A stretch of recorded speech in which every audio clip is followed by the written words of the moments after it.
ये मीडिया बिक चुका है। आज उद्योगपतियों के घर में टॉयलेट साफ करने का काम कर रहा है मीडिया। मोदी की सरकार में ना जनता बोल पा रही है, ना नौजवान बोल पा रहा है, ना किसान बोल पा रहा है, ना बहन बेटियां बोल पा रही हैं। न्याय नाम की तो चीज नहीं है। उमर खालिद को जमानत नहीं है, को बलात्कारियों को और बीजेपी के लिए जो मस्जिद तोड़ते हैं उनको जमानत है। धीरेन्द्र शास्त्री करेंगे, बे आंखें जो टिमटिमाते हैं वो करेंगे बात। गब्बर सिंह टैक्स लगा के स्कूल कॉलेज बर्बाद करके नौजवानों की आवाज दबा रहे हैं, किसानों की आप आवाज दबा रहे हैं। FBI की रिपोर्ट आई कि हमारे देश के उद्योगपति चोर हैं, आपने दिखाई। अयोध्या क्यों आ रहे? क्योंकि अयोध्या के जनता के हिंदू मुसलमान करके हिंदुओं के घर छीन लिए।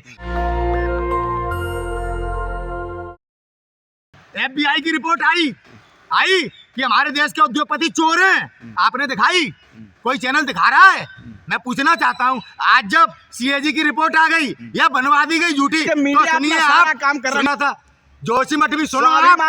अभी देश में कौन सा ऐसा राज्य छोड़ा है? अयोध्या से चुनाव क्यों आ रही है नवाब लोग? ये जो धर्म के पीछे घंटा बजा रहे हैं, अपने कर्म छुपा रहे हैं। अयोध्या क्यों आ रहे? क्योंकि अयोध्या के जनता के हिंदू मुसलमान करके हिंदुओं के घर छीन लिए, दलितों के घर छीन लिए। अरे ये इतने गंदे लोग दलित समाज के लोगों को हिंदू नहीं मानते, और जब वोट का नंबर आता है तो स्टेज पे यही मोदी हैं पैर धोते हैं। नरेंद्र मोदी का चरित्र कभी ओबीसी, कभी पंडा, कभी स्वर्ण समाज के। आप इनके देख लो कितने मुख्यमंत्री के टाइम पे कौन कौन सी जातियां बदली हैं। जाओ राहुल गांधी जी के पास, पूरा एविडेंस दे देंगे, लेकिन आप जाएंगे ही नहीं। आपके आका तो मोदी जी हैं, आपको मोदी जी के आपके पास कोई चेहरा किए अभी तक पूरे नहीं किए। आप मीडिया वालों ने सवाल पूछा, अरे आपको घुसने नहीं देते, आपकी औकात चमचों वाली बना दी है। अब जब वो मीडिया नहीं है, समझ में आई? जिस मीडिया को कहते थे लोकतंत्र का चौथा स्तंभ, ये मीडिया बिक चुका है। आज उद्योगपतियों के घर में टॉयलेट साफ करने का काम कर रहा है मीडिया।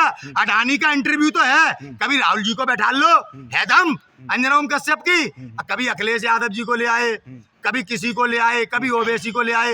राहुल गांधी से, प्रियंका गांधी जी से डर लगता है क्या? वो विपक्ष के लीडर नहीं है। मैं पूछना चाहता हूँ, ये दोहरा चरित्र कब तक मुंह छुपाएंगे आप? कब तक दिल्ली की जनता को गुमराह करेंगे?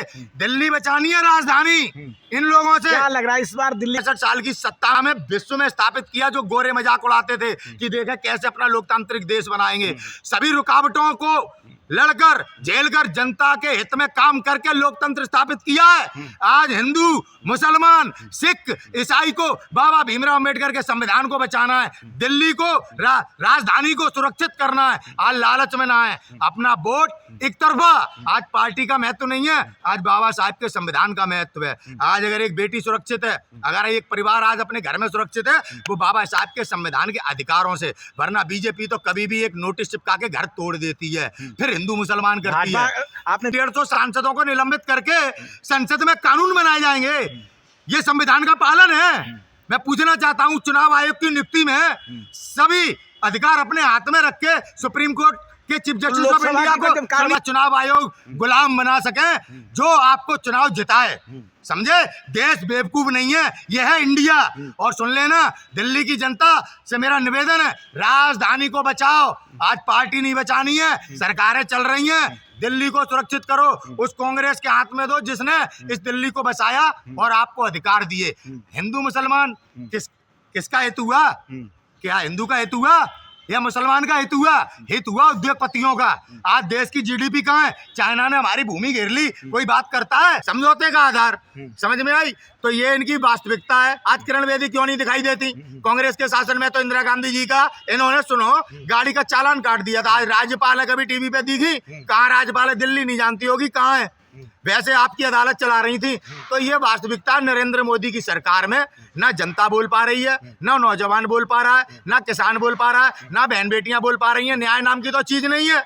जब देश की गोल्ड मेडलिस्ट बेटियों को न्याय नहीं मिल रहा और बड़े बड़े मंचों से इनके जिम्मेदार नेता माताओं बहनों का अपमान करते, स्वयं प्रधानमंत्री मोदी जी ने ममता बनर्जी जो दीदी हैं उनका अपमान किया कि बरमुडा पहन लो दीदी, ओ दीदी। इसी तरह आप बिदुड़ी जी देखिए, आतिशी जी का अपमान कर रहे हैं, प्रियंका जी का अपमान कर रहे हैं। मैनपुरी के चुनाव में देखिए आप डिम्पल यादव जी का अपमान किया। देखिए किस तरह से बलात्कारी बिल्किस बानो के उनको जमानत है, लेकिन एक आम आदमी को, उमर खालिद को जमानत नहीं है। को बलात्कारियों को और बीजेपी के लिए जो मस्जिद तोड़ते हैं उनको जमानत है। ठीक है, लेकिन एक स्टूडेंट को जमानत नहीं है। जो स्टूडेंट सरकार से सवाल पूछता है, 18% जीएसटी दे रहे हैं हम शिक्षा में। सनातन धर्म कहता है शिक्षा का कोई पैसा नहीं लेना चाहिए। आज कौन धर्म की बात करेगा? धीरेन्द्र शास्त्री करेंगे, वे आंखें जो टिमटिमाते हैं वो करेंगे बात। आज शिक्षा पे 18% जीएसटी लग रही है।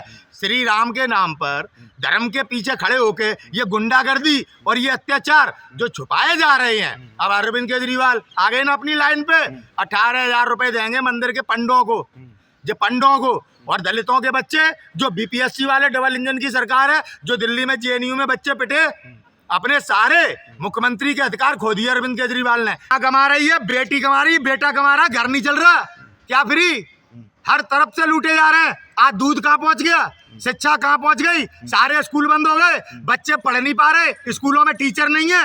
आप कह रहे हो फ्री का लालच, हमसे सब कुछ लूट रहा है। आप लोगों के कारण पब्लिक गुमराह हो रही है। तो कर्नाटक में जो कांग्रेस सरकार, कोरोना में भी बोले थे राहुल गांधी जी कि हर देश के नागरिक को, गरीबों को 8,500 रुपए दो, लेकिन नहीं दिए गए।